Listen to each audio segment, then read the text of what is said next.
मंत्री छगन भुजबळ पुन्हा येवल्यातून उमेदवारी करण्याचे संकेत. नाशिक लोकसभा निवडणुकीत मंत्री छगन भुजबळ यांच्या उमेदवारीबाबत गेल्या काही दिवसांपासून मोठ्या प्रमाणात चर्चा सुरू होती. मात्र अखेर आज मंत्री छगन भुजबळ यांनी उमेदवारी संदर्भात पडदा टाकला असून यावेळी नाशिक लोकसभा उमेदवारीतून छगन भुजबळ यांनी माघार घेतली आहे. या संदर्भात भुजबळ यांनी जाहीर पत्रकार परिषद घेत आपली माघार घोषित केली आहे. याबाबत येवल्यातील भुजबळ संपर्क कार्यालय येथे भुजबळ समर्थकांनी एकमेकांना लाडू भरून तसेच फटाक्याची आतिषबाजी करून मंत्री छगन भुजबळ पुन्हा येवल्यातून उमेदवारी करतील म्हणून येवल्यात जल्लोष साजरा करण्यात आला. या प्रसंगी डॉक्टर सेलचे अध्यक्ष डॉक्टर चंद्रशेखर क्षत्रिय तसेच तालुका अध्यक्ष साहेबराव मडवई तसेच शहराध्यक्ष दीपक लोणारी, महिला शहराध्यक्ष राजश्री पहिलवान तसेच मंत्री छगन भुजबळ यांचे सहसहाय्यक बाळासाहेब लोखंडे, संतोष खैरनार, मलिक मेंबर विशाल परदेशी, प्रवीण पहिलवान आदी उपस्थित होते.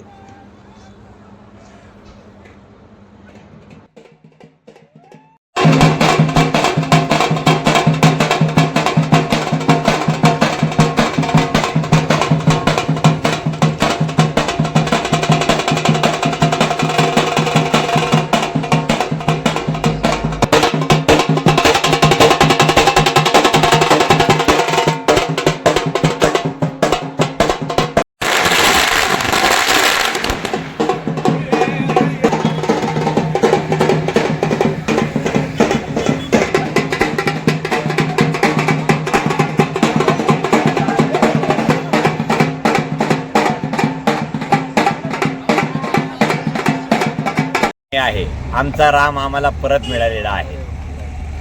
आम्ही अयोध्येला गेलो होतो, लोखंडे साहेब ते सगळेच गेलो होतो, आपण सगळे गेलो होतो. तिथं जे मागणं तिथं मागितलं ते आज पूर्ण झालं. आज मन प्रसन्न झालेलं आहे आणि असाच ही विकासाची गंगा जी आहे ती अशीच वाहत राहो. येवल्यापासून साहेब बिलकुल दूर जाऊ नये अशी मी सगळ्यांना प्रेमाने विनंती करतो की आता अनापोजच साहेबांना निवडून द्यावं. आता एवढा विकास झालेला आहे. नाशिक लोकसभेच्या उमेदवारीच्या बाबत साहेबांनी जी माघार घेतलेली आणि म्हणून मतदारसंघातील येवला मतदारसंघातील जनतेला खूप मोठा आनंद झालेला आहे. जेव्हापासून साहेब लोकसभेवर जातात अशी चर्चा सुरू झाली.